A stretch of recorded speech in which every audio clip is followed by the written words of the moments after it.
All right, what is going on, everybody? Welcome back to another video.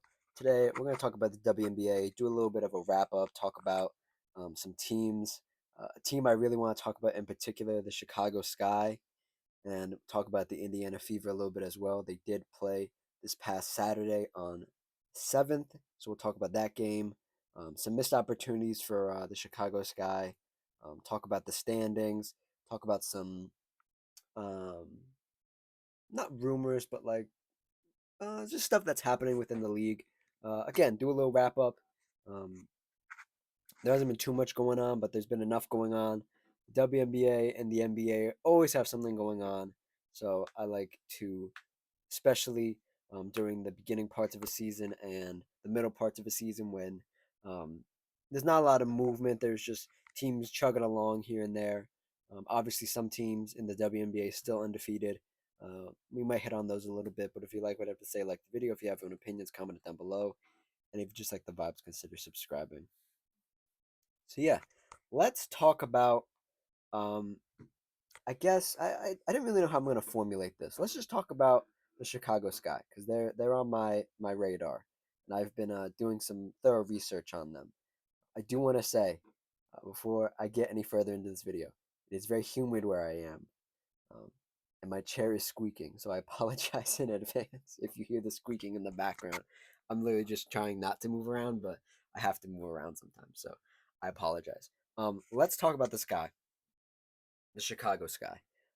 We talked about them last time, I think. Was that in that video? Was it the video before that? I talked about them at some point. And now it's far enough into the season where the team is spiraling, the fans are spiraling, and it's just no good for anybody. There's a lot of, I don't even say controversy, just talk, a lot of talk. Um, to dive into the standings a little bit, just to give you some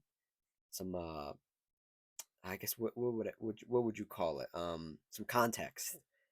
They are the third worst team in the league right now. They're sitting at 2-5, um, and they have nothing to look forward to, like these other teams down here do. The Dallas Wings are the worst team in the league. They have Paige Beckers though. Paige Beckers, the number one pick, has been out for I guess like 2 weeks now. It's gonna be 2 weeks at the end of this week. 2 weeks now. Um, so they have her to look forward to. She's gonna develop. They're not very worried about winning games right now. Connecticut Sun, also fairly young team, have some young talent, do have some veteran players on their team, but they want to be bad. And then you have the Sky, who we'll talk about a little more in depth about. The Sparks, who are still waiting on Cam Brink. I think she has a return date now. I saw it, and now talking about it, I don't remember. Uh,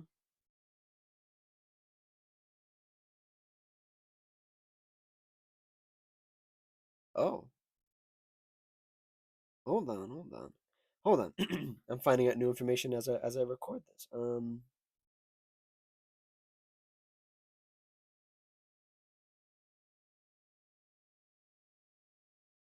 Let me see here. Let me see here. All right, sorry about that. I thought I had seen something that they actually had a date. It looks like Cam Brink will not return at least until All Star break, which is still a ways away. So Sparks pretty bad right now. I'm still waiting on Cam Brink. I think you operate under the assumption that this team will be better. Hopefully, don't dig yourself too deep into of a hole before she gets back, because you don't want to put that pressure on her to come back and have to try to dig this team out. The Sparks I'm speaking about here, and then you have the Mystics, who are 4-6 on the season. They're a very young team. They have players on there getting Rookie of the Year buzz. So they're not they're not projected to be good.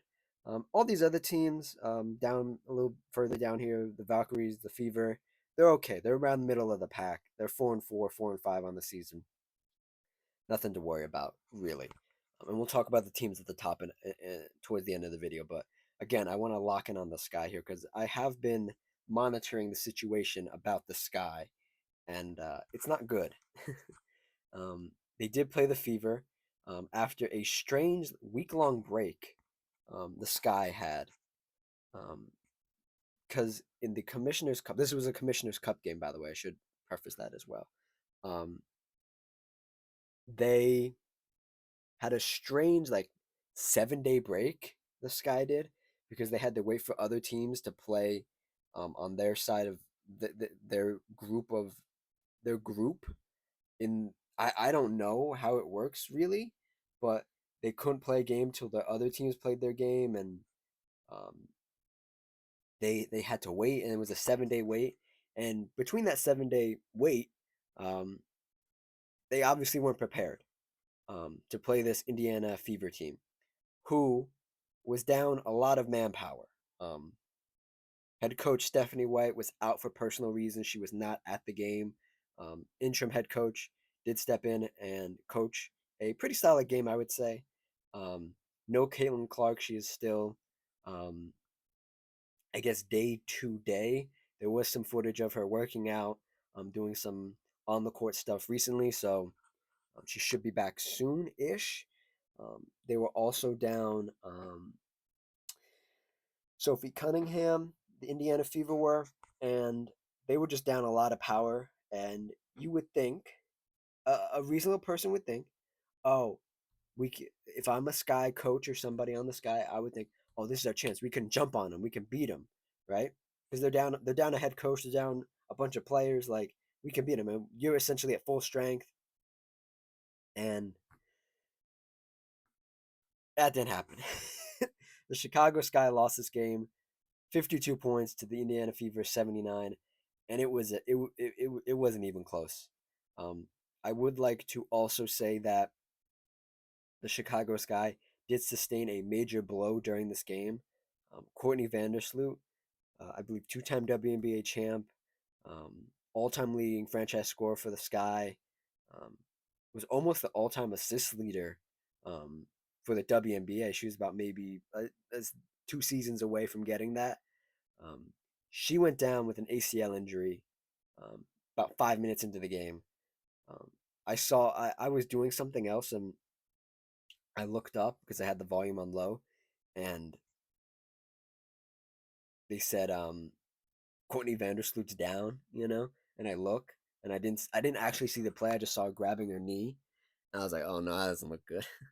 And then they went to commercial, and they came back and they showed it, and you can see it as soon as she plants and tries to go back up, you see her whole right leg just um, give out, and it was not pretty. I had I had thought, yeah, it's a knee injury. She's not coming back. It's done. And she was one of the big offseason acquisitions for the Sky team, and now that she's out for the rest of the season, she's in her 14th season. She's 36 years old. Um, her her wife just retired as well. As of the recording of this video, like maybe like an hour out, 2 hours ago, she retired. Um, so I think Courtney Vandersloot is unfortunately done. At 36 years old, there's no reason to come back and try to play. Um, Especially when the league's so young now, and you got hurt on such like a non-contact play, and there's so many factors that go into this. I wish Courtney nothing but the best, but it seems like her time is over in the WNBA. Moving on to some other stuff about this team, because I've been lurking on some forums and interacting with some Sky fans, and they're in the dredges of it, man. I don't think I've seen a fan base this depressed since like Wizards fans before they got some good draft picks recently. They're really down on themselves. The main point of contention is the coaching staff and the head coach. I don't even remember his name. Let me see here. I think it's. Let me see. Tyler, right? Tyler Marsh, yeah, good old Tyler Marsh. 37 years old. Does he have a? Let me see here. I can pull up his record here. Tyler Marsh. What has he done? Oh, I knew his name looked familiar. He was a G League player development coach. I knew his name looked familiar. Fort Wayne assistant, G League team, Toronto Raptors player development, Indiana Pacers. Yep. Assistant and Las Vegas Aces assistant. Yeah, I knew he was familiar. I knew his name was familiar, and I think because he started wearing glasses, I just didn't recognize him. Anyway, Tyler Marsh. It's been the point of some conjecture for a lot of fans. People are asking for his job. People are also asking for the GM's job. When a team is spiraling like this, um, people love to point the fingers. And I'm not saying people are pointing the fingers internally in the Chicago Sky organization. I'm saying fans are absolutely disappointed with this team and more disappointed in the way Coach Tyler Marsh is using his players. Um, I'd seen some snippets that people dug back up from the beginning, or when they signed him and when he was announced as the coach. He said he wanted everybody to eat. He wanted everybody to have a fair opportunity on this team, to score, to assist, to rebound, this, that, and the third. And the team has done none of that. The team looks lost at times. Um, there was some thought within the organization that they would like to use Angel Reese more, I won't say off ball, but more away from the basket, more as a point forward. Use her passing skills, use her size to try to get everybody else going. Obviously, uh, Camila Cardoso is the offense. That was the thought, was they want her to be the offense. Both of them center, power forward, um, and it just hasn't worked at all. It's looked bad. And it was very apparent in this game, especially without Courtney Vandersloot, who is essentially the de facto, not even the de facto, the definitive, um, just what is it called, floor general, and would try at least to get Angel or Camila in the post, try to get him some easy looks. And without her, it was really rough. Um, but I think a lot of this also lies at the feet of Angel and Camila, where Camila's. We'll start with Camila. Camila is she's not aggressive enough. I'm a big Camila fan. When I saw her at South Carolina, she really impressed me, and I thought she would bring some more. In college, you can sort of get away with being not aggressive because you're usually a little taller, usually a little stronger. You're playing against these teams, When you're in the W, when you're in a professional league, you need to go all out. You need to go 110, or they're gonna take your lunch. And Camila just hasn't been able to find that aggressiveness that she's needed, and I'm very surprised because she is a international player. She's Brazilian, and she plays for the Brazilian national team, and she's been in these situations. And um, international play is so much more physical. You can get away with so much more in international play. I'm just so surprised and a little disappointed that that hasn't clicked for her. That I just need to be as aggressive as I am, or as I've seen other bigs be in international play. You know, I just don't. I don't know why she hasn't found that switch yet. And I think her post game is decent. I think she could do with a mid range shot, but I, I, I understand the thought process of bringing Courtney Vandersloot to set up Camila and Angel, more specifically Camila. But without Courtney now, you're gonna have to find that somewhere else, and Camila's gonna suffer, and Angel's gonna suffer, and we'll move on to Angel here. Um, Angel is the point of a lot of controversy, or not even controversy, just stuff going on recently. Um, if people say if you don't like her, it isn't just about basketball; it's other things. I don't think that's true. Oh, well, I think two things can be true, but I think a lot of people, myself included, are hard on her because she is she has the potential to be something really good, but she also I'm gonna it doesn't look like she put in the work this off season. And there's been some I've seen it myself on these forums where there's not arguments but like conversations of, well, Tyler isn't putting her in the positions that she's used to being in, um, so she looks bad. If they put her in the positions that if they put her in the positions that she's comfortable in, she would look better. But what we've seen over Angel Reese's career, and we can go back to last year. Now I don't want to harp too much on her rookie stats, because her rookie stats are her rookie stats. Um, Let me see your stats. Yeah, on her rookie stats, but where are they? Oh, here we go. Yes, okay, cool.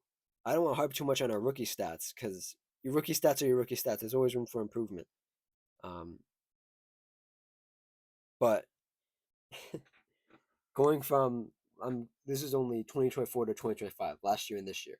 Last year she was 13 points, 13 rebounds, one assist, one steal, or two assists, one steal, two turnovers. Right. This season, that was in 32 minutes, by the way. In this season, she's 9 points, 12 rebounds, two assists, two and a half assists, one steal, almost four turnovers in 28 minutes, and that's over the course of 7 games. Um, Last year she looked better. Last year they didn't win. This year they haven't won. Um, Let me see. Her field goal percentage is down to at 30%. Her personal fouls are down, which is good. Um, but I look at Angel, and I think the the main thing is she needs to block out the noise. She needs to get in the lab and really put in that work. Um, and I'll say it again. I'm not afraid to say it. I don't think she put in the work this offseason. I think she put in a little bit of work, and it was sort of pseudo like, oh, look at me, I'm putting in the work. You really got to put in the work. And I think the biggest thing is she needs a post game. She has no post game whatsoever. I don't. Well, I do know how you got this far and didn't have a post game, and we'll talk about that. But no post game, no nothing. She just throws the ball up, and it's been said by Lisa Leslie, who she trained with in the off season. They went on a podcast together, Angel Reese's podcast, and Lisa Leslie was like, "Yo, you need to like get a post game. Like, you need to like actually put in this work. Whatever, whatever." And I, I don't know what happened. I don't know if she's just so ingrained in just throwing the ball up because that's what she's been doing. And I will say this just to get my point across is that I think Angel Reese has gotten by through most of her career being bigger and being stronger, right?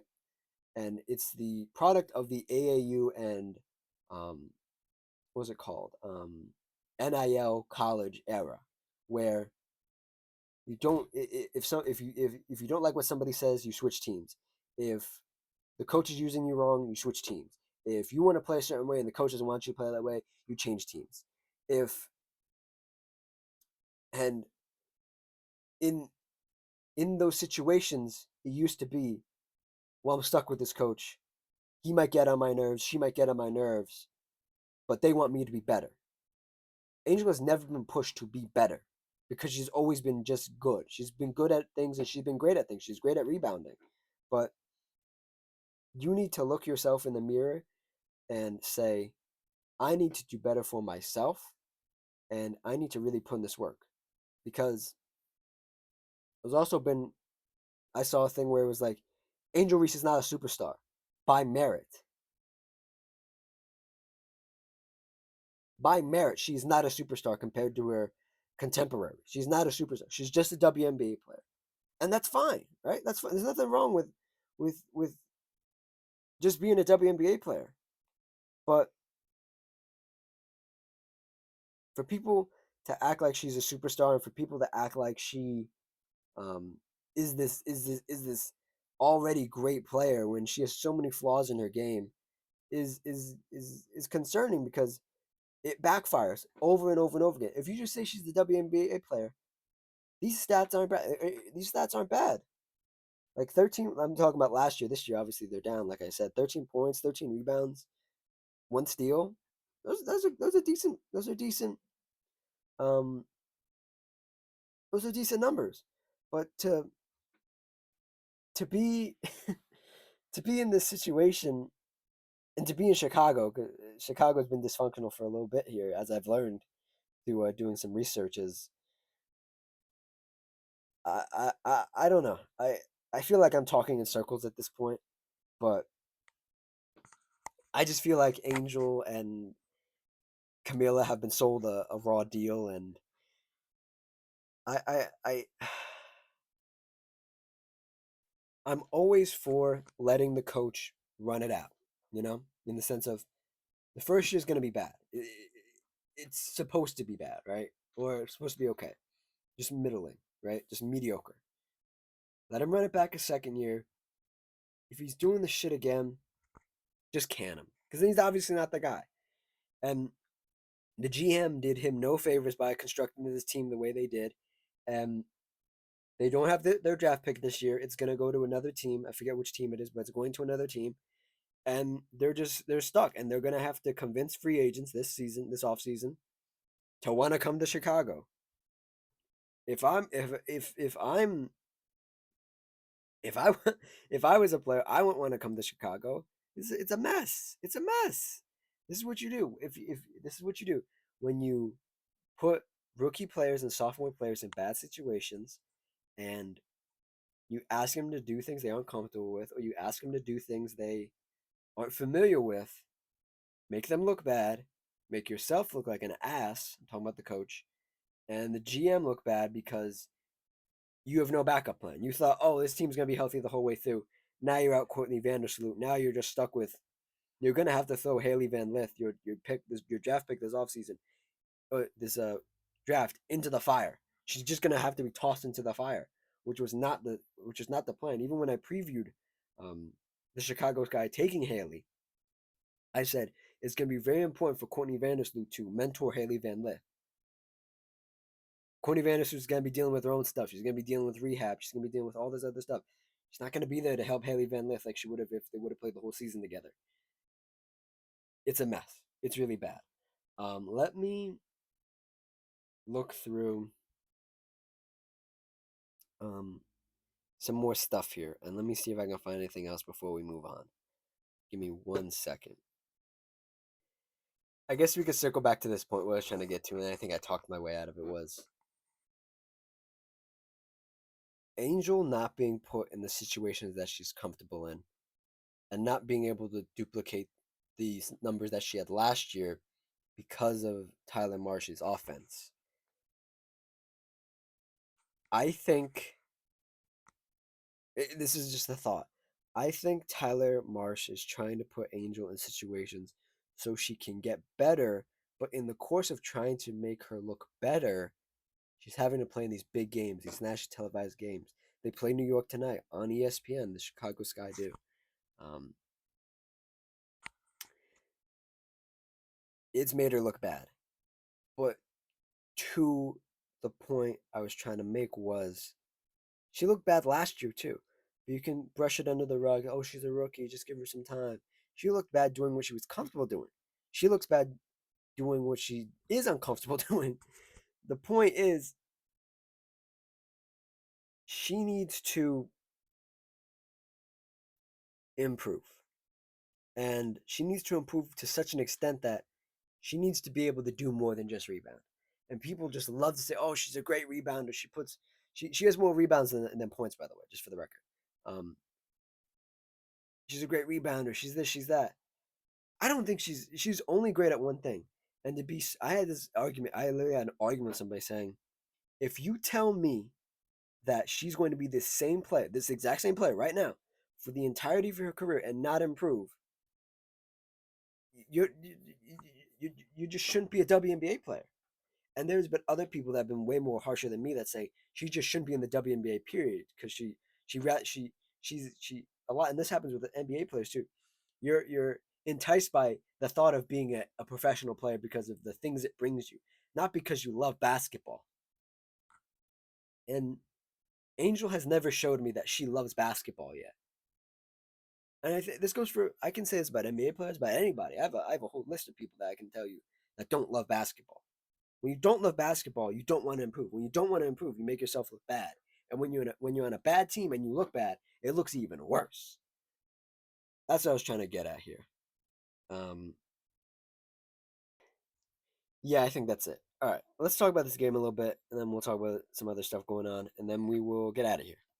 Um, talk about this Fever Sky game. Just this was the whole crux of this video. Was the Indiana Fever playing their butts off without their head coach, with an interim head coach, and without Caitlin Clark. Lexi Hull, 9 points. Kelsey Mitchell, 17. Sydney Colson, 6. Aaliyah Boston, 11. Would still like to see a bit more out of her. Not as aggressive as she should have been. Um, Natasha Howard, 13. Um, DeWanna Bonner, 6. Um, Ariel McDonald, 12. Ariel McDonald played so well in this game. Um, she's on like a sort of exception contract, I believe, so she's not going to be with the team the whole season. People, Fever fans are saying they need to find a way to keep Ariel McDonald on this team because she was really good, and I agree. Um, what is she? She's a yeah, Ariel McDonald, yeah, point guard. This is exactly what this team needs. Ariel McDonald is somebody that could back up Caitlin Clark. Actually, Sydney Colson did get the start this game. I've been very questioning of Sydney Colson, even as a Las Vegas Aces fan. That why would you get her to back up Caitlin Clark? Sydney Colson, 6 points in a starting role. I would rather see Ariel McDonald in this spot.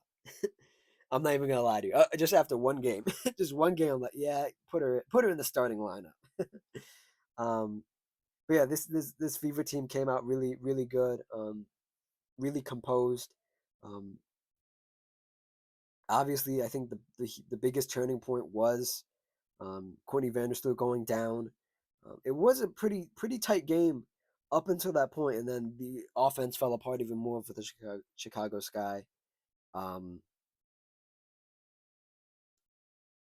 let's circle back to the Sky, go through their stats real quick. Um, Such a poor showing. Again, this game is what triggered this video. Was um, Angel Reese, 4 points, 12 rebounds, 2 of 7 from field goal, played 27 minutes. Not enough. Not enough. Camila Cardosa, 8 points, 4 rebounds. Not enough.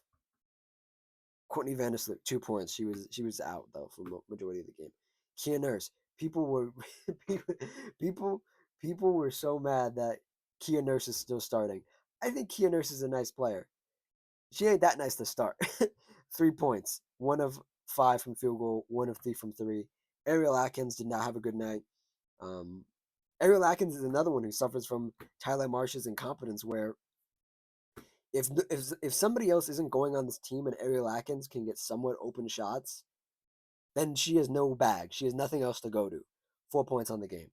And we don't have to talk about the rest of this team. I mean, Haley Van Lith, 7 points, 26 minutes. I think this is the most minutes she's played, at least to my knowledge, 26 minutes. Um, Rebecca Allen, another fan favorite, 8 points. People say Rebecca Allen should be starting on the Chicago Sky team. I agree. Um, yeah, that is it for now. Let's talk about some other stuff here before we get out of here. Um, I do want to talk about. Um, Let me see here, just so make sure this will be the last topic, I believe. Um, yes, this will be the last topic. Let's talk about the refereeing a little bit and how WNBA fans are experiencing what NBA fans have been experiencing for the last like 4 or 5 years. Bad refereeing and players not being punished for um, being um, hostile. Um, there was a play where, at least to my from my understanding, this was one of the things that really started this conversation, and the conversation had been going for a couple weeks now. Was um, not Chicago Sky. The Dallas Wings. Dallas Wings player DeJounte Carrington. Um, they so I don't know the exact situation. I'm trying to go off memory here, but something had happened where I think DeJounte was going for the ball, right? And instead of going for the ball, she grabs an opponent's hair and literally tugs it to the ground, and there was no repercussions for it. Um, I think um, I think any hostile act like that that's visibly um, hostile should be punished. I said this on WNBA Reddit, and people got on my ass about it. Um, I said, fuck what the Players Association thinks. You just need to make an example out of two, 3 people. Um, Suspend them, fine them, do something about it, and then it won't happen again. People will know you're taking this stuff seriously. And Dejanay is one of those people who is sort of known for this, and she claims she's not dirty. Um, I've been a fan for 10 years. I know she's dirty. She doesn't want to admit it. Anybody who's dirty will never admit they're dirty. They will never admit. They will never admit it until they retire, and then they're like, "Oh yeah, I freaking did that on purpose." Like I tripped that person on purpose. I grabbed their hair on purpose. They will never admit it during the season or during their career.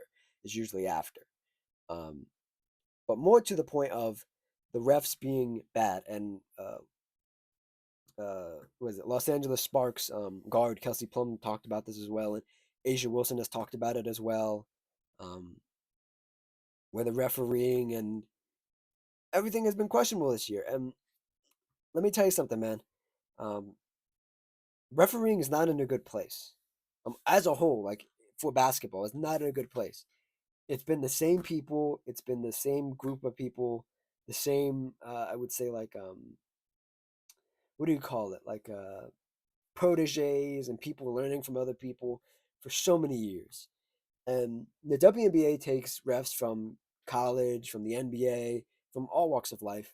And I think it's so hard to referee basketball. I'm not defending the refs by any means. I think refs should be fined. I think refs should be suspended. I think refs deserve equal treatment as NBA players because they hold so much power and they hold so much they have the power to change games. And I don't think refs are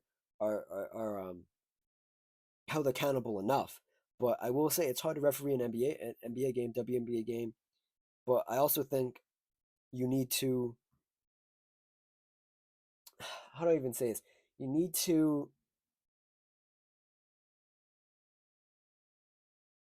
be better. And when I say be better, I mean like pay attention. Um, this league and everybody in it knows what rough basketball is, right?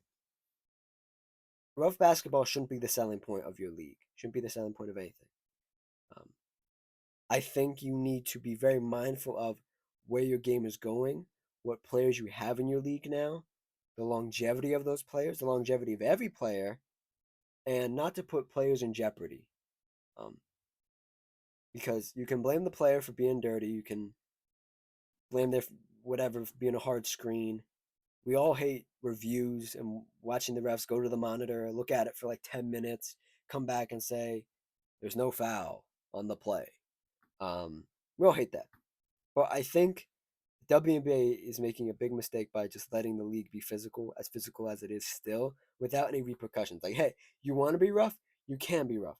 But you have to keep in mind, hey, You're gonna get teed up. You're gonna get thrown out of the game. These things are gonna happen, you know. And I just think the league is suffering a little bit. And I think both leagues are suffering from it at this moment. Um, that was my little spiel about that. Let's see who's at the top of the league here. The Lynx are still undefeated, 9-0. The Liberty undefeated, 8-0. I assume that will still stand. I don't think the Chicago Sky are beating them tonight. The Atlanta Dream, somebody who I thought was going to be bad, are 5-3. Congrats to them. Phoenix Mercury are chugging along, 6-4. I thought they'd be a little worse. They are a little better. Las Vegas Aces are around middle of the pack. Wish my Aces were doing better. Seattle Storm are very surprising. This year they put together a competent roster. There's been some things, some controversy around them that we won't talk about here till it's resolved. And then Fever Golden State, like I said, 4-5, 4-4, middle of the pack, and then you got the bad teams. So yeah, that is the WNBA wrap up. I feel like I did an okay job. Probably not my best. I'll be quite transparent, but I tried to cover this as well as I can, and I'm always looking to improve. So um, if you want to check out some of my other videos, check them out. I'll put a card in the top right corner. Just click it. It will take you to the playlist. Like, comment, subscribe, all that good stuff. And I will see you guys next time. Cheers.